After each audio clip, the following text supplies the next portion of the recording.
السلام عليكم ورحمة الله وبركاته. ازيكم يا جماعة في قناة منوعات عبد الرحمن. احنا النهاردة هنصور لكم تزيين الكيكة بالكريمة. حلوة قوي قوي قوي وهتعجبكم بالكريمة وبالشوكولاتة.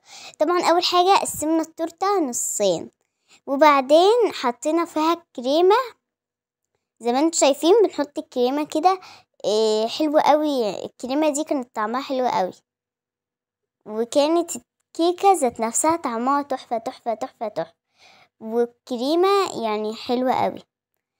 وكمان التورتة دي مكلفة 20 جنيه بس وطعمها احسن من بتاعة برا مليون برا وتحفة.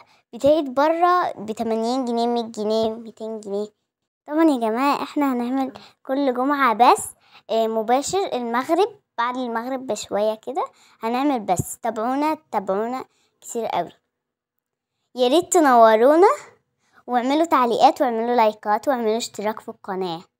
اهم حاجة الاشتراك. وقولوا لنا في التعليقات ايه رأيكم في الكيكة، ايه رأيكم كانت يعني هتعجبكم خالص لو عملتوها.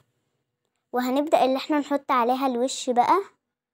شفتوا طعمها حلو قوي، يعني هيبقى طعمها حلو قوي. وبعدين هنبدأ اللي احنا بقى نحط الشوكولات هنحطه كده بالراحة خالص. وبعدين هنفرده في كل حتة.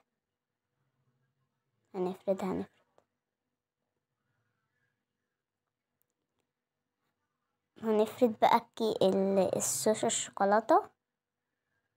هنفرد. وقولولنا ايه رأيكم في الكيكة يا جماعة في التعليقات. وما تنسوش تعملوا لايك وتابعونا واعملولنا اشتراكات كتير. عايزين نوصل ل1,000,000 مشترك.